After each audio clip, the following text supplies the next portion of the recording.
చిత్తూరు జిల్లా కుప్పం తెలుగుదేశం పార్టీ కార్యాలయంలో ప్రభుత్వ whip MLC Kancharla Srikanth, APSRTC PS Muniratnam ఆధ్వర్యంలో మీడియా సమావేశం నిర్వహించారు.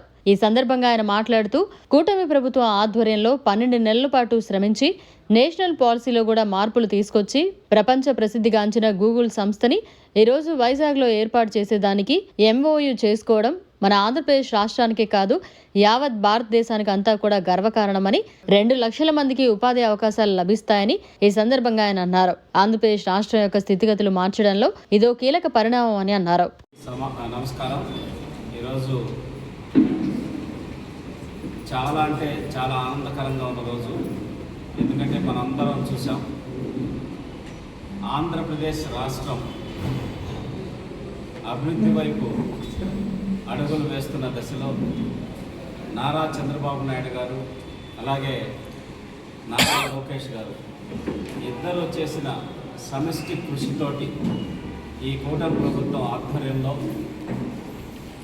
12 నెలల పాటు శ్రమించి నేషనల్ పాలసీల్లో కూడా చేంజెస్ తీసుకొచ్చి ప్రపంచ ప్రసిద్ధిగాంచిన గూగుల్ సంస్థని ఈరోజు వైజాగ్లో ఏర్పాటు చేసేదానికి ఎంఓయూ చేసుకోవటం మన ఆంధ్రప్రదేశ్ రాష్ట్రానికే కాదు భారతదేశానికే గర్వకారణం అని చెప్పనేసి మేము సగర్వంగా తెలియజేస్తున్నాం. ఆంధ్రప్రదేశ్ రాష్ట్రం యొక్క స్థితిగతులు మార్చడంలో ఇదొక కీలక పరిణామం అని చెప్పని కూడా తెలియజేస్తున్నాం. ఆనాడు చంద్రబాబు నాయుడు గారు హైటెక్ సిటీని ఏర్పాటు చేసి మైక్రోసాఫ్ట్ని ఫస్ట్ R&D సెంటర్ అక్కడ సిలికాన్ వ్యాలీలో ఉంటే అమెరికాలో బిల్ గేట్స్ గారితో మాట్లాడి సెకండ్ R&D సెంటర్ని, మైక్రోసాఫ్ట్ యొక్క R&D సెంటర్ని హైదరాబాద్లో ఏర్పాటు చేయడం జరిగింది. అది ఆ రోజు ఉమ్మడి ఆంధ్రప్రదేశ్లో ఐటీ విప్లవానికి నాంది పలికింది. మైక్రోసాఫ్ట్ వచ్చిన తర్వాత చూసి తద్వారా అక్కడ ఏ విధంగా ఐటీ అభివృద్ధి చెందింది. ఈరోజు తెలంగాణ రాష్ట్రానికి 2 లక్షల కోట్ల రూపాయల ఆదాయం ఒక్క హైదరాబాద్ ద్వారా వస్తుందంటే ఆనాడు చంద్రబాబు నాయుడు గారు వేసినటువంటి పునాది అని చెప్పనేసి తెలియజేస్తున్నాం. ఈరోజు మా గౌరవ ఐటీ శాఖ మంత్రివర్యులు శ్రీ నారా లోకేష్ గారు అగ్నికి వాయువు తోడైనట్టు చంద్రబాబు నాయుడు గారు చేస్తున్న కృషికి ఆయన కూడా తోడై ఈరోజు ఐటీ శాఖ మంత్రిగా కూడా టీసీఎస్ని, మనందరికీ తెలుసు వైజాగ్లో టీసీఎస్ని, యాక్సెంచర్ ఇంకా ఎన్నో కంపెనీస్ తీసుకురావడం జరిగింది. అయితే అతిపెద్ద 2 లక్షల మందికి ఉపాధి, 1,33,000 కోట్ల పెట్టుబడితోటి ఈరోజు గూగుల్ సంస్థని మన వైజాగ్లో ఏర్పాటు చేయటం అనేది భారతదేశానికే ఒక గర్వకారణం. తెలుగుదేశం పార్టీ ప్రభుత్వం చంద్రబాబు నాయుడు గారి సారథ్యంలో ఎప్పుడూ ఒక ప్రోగ్రెసివ్ థాట్ ప్రాసెస్ తోటి గవర్నమెంట్ అనేది ముందుకు వెళ్తూ ఉంటుంది. ఆనాడు కంప్యూటర్లు కూడు పెడతాయా అని చెప్పనేసి మాట్లాడినటువంటి సంఘటనలు మనం చూసాం. అప్పుడున్నటువంటి నాయకులు, ప్రతిపక్ష నాయకులందరూ కూడా.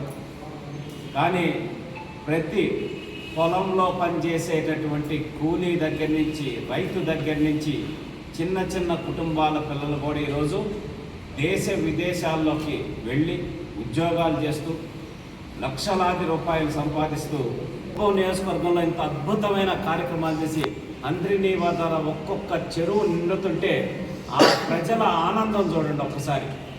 ఈరోజు మనకి పాలారు కూడా నిండుతూ ఉంది. అంటే ఒక పాజిటివ్ మైండ్ సెట్తో పనిచేస్తే ప్రకృతి కూడా సహకరిస్తుందనే దానికి కుప్పం నియోజకవర్గంలో చంద్రబాబు నాయుడు గారు హంద్రినీ నివా ద్వారా కృష్ణా జలాలు తీసుకొస్తే అటు కర్ణాటక రాష్ట్రంలో కూడా భారీ వర్షాలు పడి ఈరోజు పాలారు ద్వారా కూడా మనకి నీళ్ళు వచ్చేటటువంటి పరిస్థితి ఆల్రెడీ చెరువులకి స్టార్ట్ అయింది. పాలారు ముందు చూపు ఏ విధంగా ఉంటుందని పాలారు చెక్ డ్యామ్స్ని రిపేర్ చేయమని గౌరవ ముఖ్యమంత్రి వర్యులు శాంక్షన్ ఇవ్వటం, దానికి సంబంధించిన పనులు కూడా పూర్తిగా వస్తూ ఉన్నాయి. ఈ సమయంలో పాలారులో కూడా నీళ్ళు వస్తే రాబోయేటటువంటి 2 సంవత్సరాల్లో కనీసం తాగు సాగు నీళ్ళకి ఇబ్బంది లేకుండా ఈ రైతాంగం కూడా ఇక్కడ అందరూ సంతోషంగా ఉండేటటువంటి పరిస్థితి ఉంది. కాబట్టి గౌరవ ఎమ్మెల్సీ భరత్ గారికి కూడా చెప్తా ఉన్నాం, ఇప్పటికైనా సరే అభివృద్ధి చేస్తున్నప్పుడు చేతనైతే అభినందించండి. అనవసరమైన వివాదాలు, అనవసరమైన సమస్యలు ఈ కుప్పం నియోజకవర్గంలో కనుక చేయాలని చూస్తే ప్రజలే మిమ్మల్ని తరిమి కొడతారు. ఇప్పటికీ ఎన్నోసార్లు చెప్పాం, ఆ పరిస్థితి త్వరలోనే రాబోతుంది.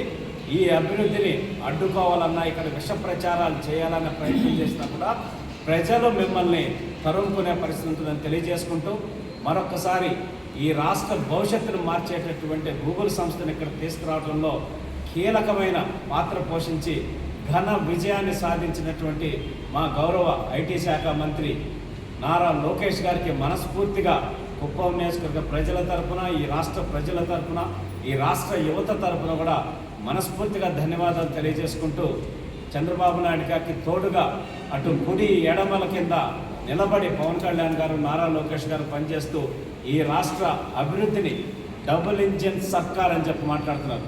ఆ దిటే స్పీడ్తో ముందుకు తీసుకెళ్తారని తెలియజేసుకుంటూ 2029లో కూడా ఈ కూటమి ప్రభుత్వం నారా చంద్రబాబు నాయుడు గారి నాయకత్వంలో ఘన విజయం సాధిస్తుంది.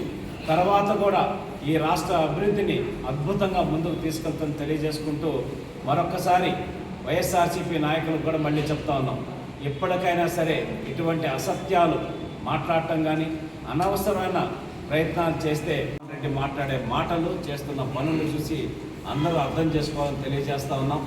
మనందరికీ తెలుసు, ఒక వైఎస్ఆర్సీపీ పార్టీ యొక్క అభిమాని ఒక పెద్ద బ్యానర్ పట్టుకొని మేము అధికారంలోకి రాగానే గంగమ్మ జాతరలో పూతులు కోసినట్టు అందరినీ రప్ప కోసేస్తామని చెప్తే, ఒక బాధ్యతాయుతమైన మాజీ ముఖ్యమంత్రి హోదాలో ఉన్న వ్యక్తి వాళ్ళ పార్టీ అభిమానులు చేసేటటువంటి వ్యాఖ్యలను ఖండించి అటువంటి ప్రోత్సాహం చేయకుండా ఉండాల్సింది పోయి, మీడియా మిత్రులు అడిగిన ప్రశ్నకు సమాధానంగా అవును ప్రభుత్వం వస్తే రఫా కోస్తా ఉన్నారు, తప్పే ఉందని చెప్పనేసి మాట్లాడాడంటే ఎటువంటి మానసిక స్థితిలో ఆ వ్యక్తి ఉన్నాడు.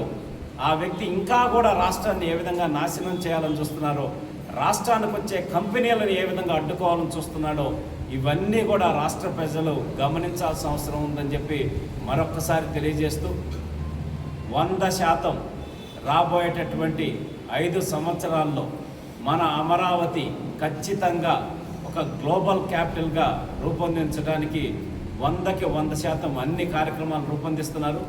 రేపు మార్చి కల్లా బేసిక్ ఇన్ఫ్రాస్ట్రక్చర్ ఏదైతే ఉందో ఎమ్మెల్యేలకు కానీ, ఎమ్మెల్సీలకు కానీ, మంత్రులకి, అలాగే హైకోర్టు జడ్జిలకి, ఇతర ఆఫీసర్స్కి, వీళ్ళందరికి సంబంధించినటువంటి వసతి గృహాలు, భవనాలు అన్నీ కూడా పూర్తి చేసి అందించడం జరుగుతుందని చెప్పనేసి ఆల్రెడీ ముఖ్యమంత్రి గారు తెలియజేస్తున్నారు. రాబోయేటటువంటి 2 నుంచి 3 సంవత్సరాల్లో సీడ్ క్యాపిటల్ పూర్తి చేసి అమరావతిని అద్భుతంగా తీర్చిదిద్దడానికి రూపొందిస్తున్నారు. అలాగే మనందరికీ తెలుసు, ఆంధ్రప్రదేశే కాదు, భారతదేశంలో కాదు, దేశ విదేశాల్లో తెలుగు జాతి నెంబర్ 1గా ఉండాలని భావించే నాయకత్వం ఉంటే ఏ విధంగా ఫలితాలు ఉంటాయి అనేది ఈరోజు నారా చంద్రబాబు నాయుడు గారు, అలాగే నారా లోకేష్ గారు నిరూపించడం జరుగుతోంది. టీసీఎస్ 10,000 మందికి ఉద్యోగాలు కల్పించే అవకాశంలో భాగంగా పరిశ్రమలకు రాయితీలు ఇచ్చి ప్రోత్సహించేదనేది ఎక్కడైనా ఏ రాష్ట్రంలో అయినా జరుగుతుంది. ఆ రాష్ట్రాలకు తీసుకెళ్ళటం జరుగుతూ ఉంది.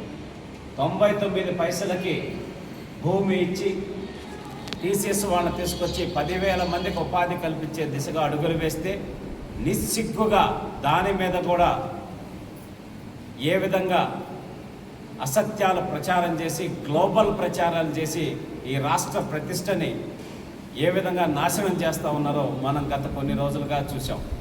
మరిన్ని అప్డేట్స్ కోసం మన HN9 టీవీ ఛానల్ని సబ్స్క్రైబ్ చేసుకోండి.